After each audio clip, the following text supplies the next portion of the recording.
ladies' room.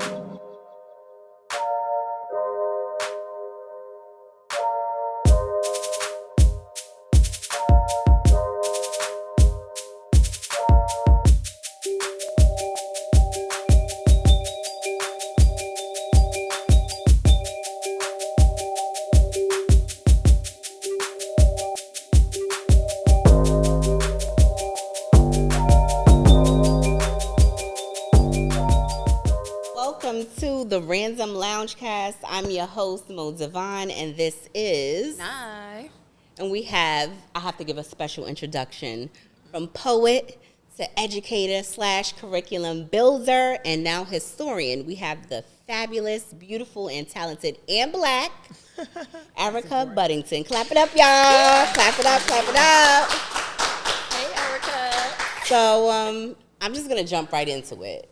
So you gained a lot of notoriety for your recreation of Cardi B's Bodak Yellow. Tell me about why it's so important for you to utilize current relevant avenues and integrate that into like your education planning. Oh, okay. So first of all, my immersion into I would call culturally responsive pedagogy really started with kids interrupting my class, right? And, like kids are sitting in a chair for hours all day, right? We cannot expect them not to exert energy. And so I knew like the random outbursts, I never saw them as anything other than I need to get out this chair, right? Yes. And so I started to embrace that. I remember just hearing kids in my class just yelling out bloody shoes. And I was like, okay. And so I said, what do I do with this? So one day I'm lesson planning in the teacher's lounge and a car is driving by and the music is blasting and I'm like, okay. And I don't know, I used to be an MC, so, I started like writing a rhyme based on what I was teaching at the time. It was geography. And the kids could not retain like the hemispheres, the oceans, the continents. And every time we would do a pre-assessment, they weren't doing so well. And I'm like, why don't we know the globe in the 6th grade, right? And so I heard the song and I just started writing a rhyme to it. Next thing I know, I brought it into class. The kids loved it.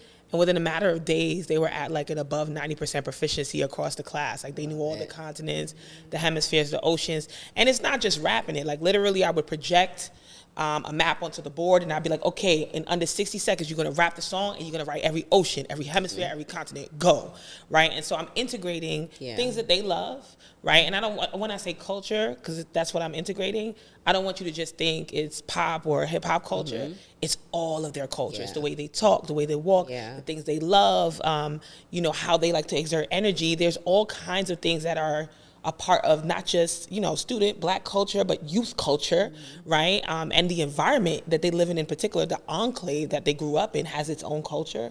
So all of that, and when you put it into the instruction, the kids respond really well and the grades align with that too. So that's what got me into it. I love that. Yes. I love that. Because I feel like it's such a controversial topic. Like you see so many different people kind of like giving their feedback about whether or not teachers should be rapping or kind of integrating, hip hop culture, which is a part of the overall culture for our youth, like you said, into like curriculum. And so I just like you definitely like nailed it. Like you got it down perfectly. I was in the car like, okay. It's amazing too because as kids, that's the one thing that we memorize is rap music. Like, you better know them school lyrics. That's like, right. Yes. This is exactly that right there. Okay, so like a big part of your plight is making sure that brown and black families know what's going on in their children's education. Why is that such a passion for you? It's a passion for me because, unfortunately, you'd like to think that everyone in education moves with integrity, and that's not necessarily always true. And we can see that based on, current events and the different things that are happening in the form of policy where we're banning books or, destroying instructional material and curriculum that embodies who black or brown children are. And so I've definitely been in spaces where, I'm just a teacher and I make a difference in my students' lives, but at the end of the day, I have a boss. And so there'll be a superintendent, a principal, someone above me, an admin who will say, we're not going to tell, the parents that there's a specialized test, because we want the students to follow the pipeline in our school and our school only. We're not going to tell them about, these different supplemental things, because we want the kids to join our supplemental things, right? And so I think sometimes that can be said with, good intentions, because you want to keep the kids close-knit, but sometimes it's said in a way where they just want to keep parents in ignorance, and not they want them to be ignorant of what is out there. And some parents know, but a lot don't, right? And so I used to host weekend courses for parents where I would say, come through, let's talk about what your kids are working on, right? You need to know the National Common Core standards if they're going to be held up against that when it comes state testing time. You need to know about the specialized tests if you want your student to go to a specialized school or a Catholic school, or even if you just want them to go to a district public schools, right? Because there are amazing public schools all throughout New York State, right? We also need to know, what is that district like? What are the educators like? What kind of initiatives do they have? Do they align with your kids' interests? Do they align with what your kids want to do in the future? You need to be aware of those things. So come through. I'll be in the classroom Saturday, and we'll talk about whatever you want. So yes, it was important for me to keep parents knowledgeable about what was happening, and more than just reminding them about homework and, Jonathan left his scarf and I put it in his bag. Okay, there's way more that you should know about. And I'm not going to keep you in the dark because I have some agenda about where your child should go. That's not my child. That's your child. Right. Okay. So as a Black educator, talk to me a little bit about some of the misconceptions about U.S. history and even down to Black History Month. How there's so many inaccuracies and so many misconceptions about what we're teaching our students. Absolutely. So first of all, it's Black History Year. Black history is American history. And I want people to know that. But people really don't understand that, Black History Month is rooted in Carter G. Woodson's work. Carter G. Woodson, the author of Miseducation of the Negro, a scholar, historian, who slept, ate, breathed Black history every single day of his life, especially in that home in D.C. that he had. He thought it was very important for our students to be immersing themselves. And I'm sure he didn't choose a week because that's all he thought we had. No, it was because at the time there were so many oppressive factors that if he had chosen any more days, I don't know what would have happened to that man, right? And so, he said we need to be immersing our students. And there's a professor who just wrote a book about it. It's called Fugitive Pedagogy. His name is Jarvis Givens. And he talks about the way in which Carter G. Woodson's journal, his Black History journal, and he would make special instructional materials for young students, would go out to schools where teachers weren't supposed to be deviating from what the state or city told them to teach. And they were teaching under the desk. And the kids would know, they're teaching Black history. And if somebody came in, the kids would be they would switch up immediately, we know, we know we're not supposed to be doing this. And it was just an understanding. And so they were doing fugitive work. To us, it was they were in the schoolhouse, they were learning the ABCs, 1, 2, 3. No, they were doing fugitive work because they weren't allowed to do that. And this is post-enslavement. This is when we're free, right? This is when we're supposed to be having equal schooling, right? And so that is what Black History Month is rooted in. And he chose that week. And they expanded it, but he chose that week because it's Abraham Lincoln's birthday, who at the time, he freed, that's what they say, but I'm not even gonna get into that, right? And then also because it's Frederick Douglass's chosen birthday as well. And so there's a lot of layers, and I feel like we get really into the weeds of well, why is it a month? And why, and why is it rooted in this? And why is it connected to that person's birthday? He just wanted us to get started. Right. Our job is to to continue that work, to progress that work, to make right? It the year, right? And so it's important, right, to make it the Black History Year and beyond. So, progressing that work looks like letting students know that the enclave that they live in, the community that they live in, the block that they live on is Black history, right? So a lot of us are teaching modules that have been given to us by the entities that be. And those modules negate the fact that we had freedmen's towns, that after enslavement, folks established spaces with schools, churches, organizations that are now under the soil. Those homes have now been destroyed. Some of those homes are still intact and we don't even know that they once belonged to us, right? And so students are literally having schooling down the block from an AME church and have no idea that their enclave enclave, that their community was once a freedman town, right? And so I would say that is the first part of the curriculum that I'm passionate about, that I feel like is missing when it comes to Black history, is teaching our kids you're literally standing on foundational ground, right? Like right here on this block, this is like, I remember talking to a cohort of students that I was teaching poetry to last year, and a few of them were from Crown Heights.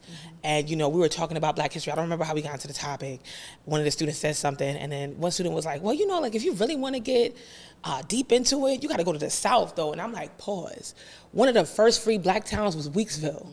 In Brooklyn, right here in Crown Heights, right? Like, and there was also Carsville, and there was Sandy Ground in Staten Island. There was Little Africa in Bushwick, and she was like, she was blown away, like she could not believe it.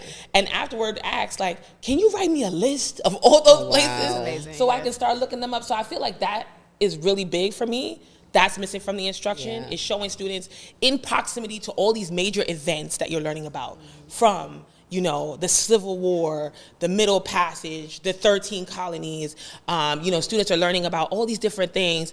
They're never really learning about the intersection. What happened? Yes, Central Park, Seneca Village. And so, and Seneca Village was one of multiple villages in Central Park, right? People don't know that. They think it's just Seneca. No, they cleaned 1,600 people out of that park when they decided to develop that park, right? And so I want students to know it's right here, right now. So as you're learning about these big movements, there's an intersection where your people were also a part of those movements. And because they don't prop them up in those pretty photos in the textbooks, doesn't mean we weren't there, right? And so I think that is a big thing that's missing for me. We jump right from enslavement to civil rights. There's like in between, 60, 70 years missing. What's going on? And then we go from civil rights to Black Lives Matter, and we barely teach that now, right? So I'm like, no, you're missing so much history. And then when we're talking about ancient civilizations, we very rarely make it to Africa and the West Coast. And we don't talk about Mali, and we don't talk about the kings there and the queens there, right? And so, yeah, there's a lot. I can talk for days about it. But as you can see, I'm very passionate about the enclave piece, because I want kids to know, like, that statue you walk past every day, read the plaque. It means something. That church you walk past every day that says it was established in 1838, and then it has an A and an M and an E, it means that when your teacher says, well, most Black people moved to this community in the 1960s to become nurses, and they migrated here from the Caribbean, like, no. Then what's an African Methodist Episcopal church doing on your corner that says that it was established in 1838? Push back, right? So we've been here. I have this is a vocabulary question, because you said this word twice. I think it's pedagogy. Right. Pedagogy, what does that mean? It's just a style of teaching, right? Okay. Like it's a theory that you have about educating folks, a specific theory. Okay. Yeah. Thank you. Right. Erica Buddington out here doing it for the culture. I'm getting a lesson right now. I'm just listening like, yes. I'm going to go home and Google so much stuff. Like, okay, I got to. Okay. I have a 1-year-old and a 6-year-old. Ooh. How do I start teaching them about their Black history? Oh, wow. How would you suggest me start teaching them?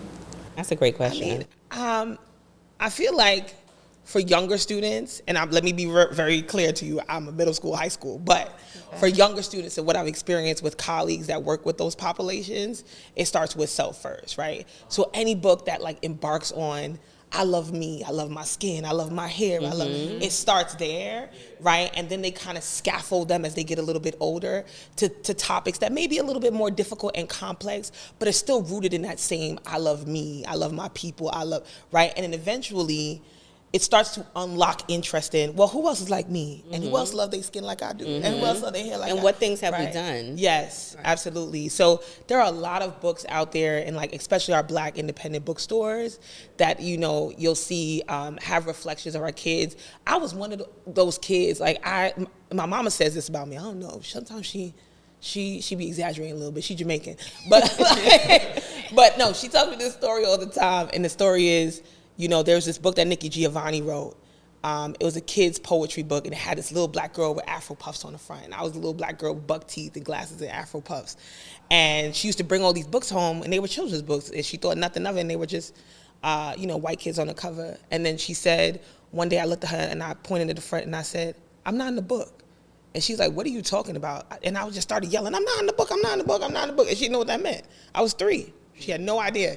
And then she's walking past a bookstore, which is not there anymore, in Kiru Books, which is with downtown Brooklyn back in the day. She's walking past and she sees the Nikki Giovanni book, and she said, because the little girl looked so much like me, it clicked. She's not in the book. She's not in the book, right? Like, and she picks it up and brings it home, and she says, I ran around and I'm holding the book in the air like, I'm in a book. I'm on a forever, like, you know? And so I'm like, wow, like, okay. And maybe I'm saying I don't believe it because I don't want to believe I was wilding like that.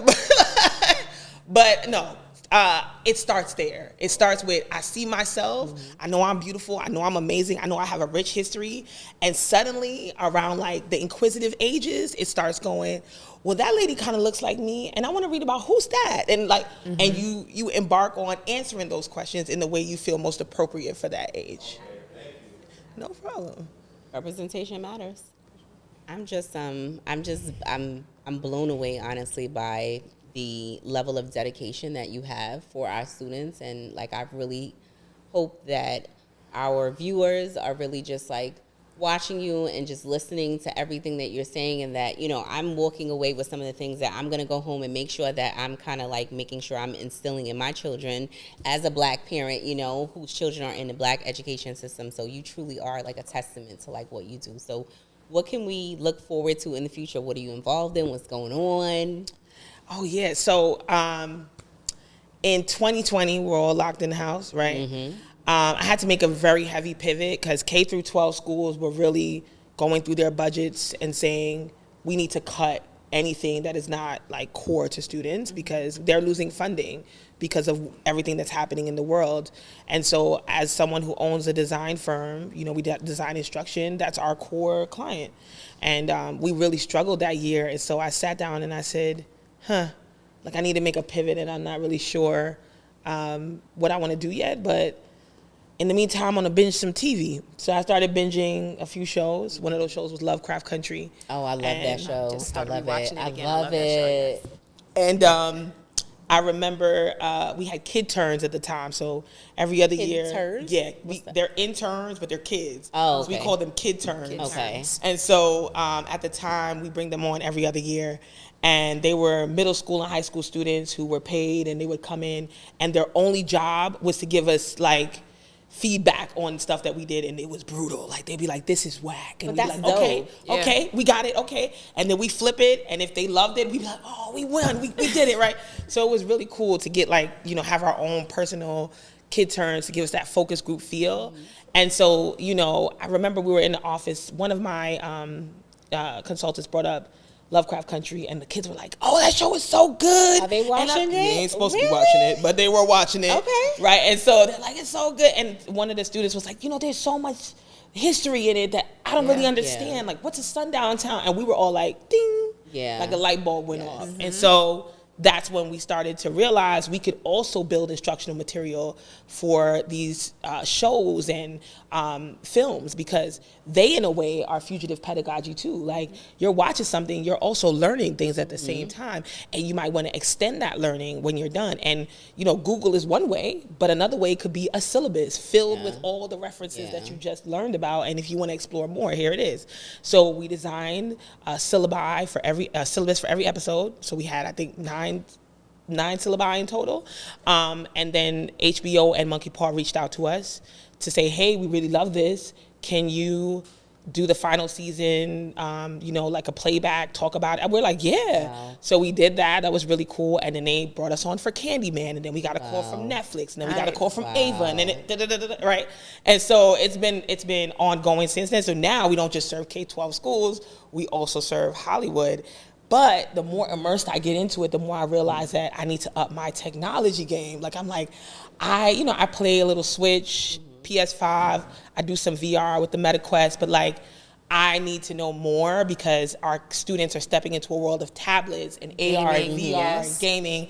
And I feel like that intersection is buzzing for me again. Yeah. It's the pop culture, but now it's also the technology. And I'm like, I don't know enough. How do I go and learn enough? Grad school. So I applied to Harvard. I got accepted on March 1st. Congratulations. Thank you. I appreciate it. I got accepted on March 1st. Yes. And so I'll be joining Harvard's Graduate School of Education in their learning design, innovation, and technology sector, which is like half of your time is spent at Harvard and the other half is spent at MIT. And you immerse yourself in, new ways of educating and also the technology piece so that I could come back to my company and to the students that I serve in a completely different way. And I'm really excited about that. So that's what you should look forward Amazing. Okay, I love that. One last question. I know you have to go. MCing, like how did that start off for you, and then how did you convert it into like education? Oh, okay. So I feel like I started rapping because my dad played a lot of hip hop around the house, and I would just mimic whatever I was listening to on the radio. And one day my dad was listening. He's like, "You got chops." Like, wait a minute. And I had to be like 8, 9. I'm like, I can't rap, right? Mm-hmm. And then one day at school, a cipher broke out. This was, I don't remember how old I was. It had to be maybe.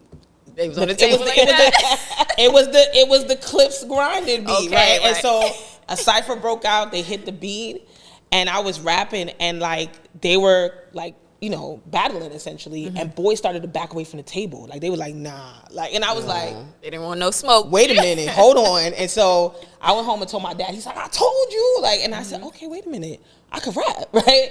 So I went and got my cool Edit Pro. Back then that's what it was. I was using Fruity Loops. I was making beats. I was recording in my basement, and I was dropping songs. And I said, wait a minute, I'm a rapper. So that's how I got started. But I went away to Hampton University, HBCU.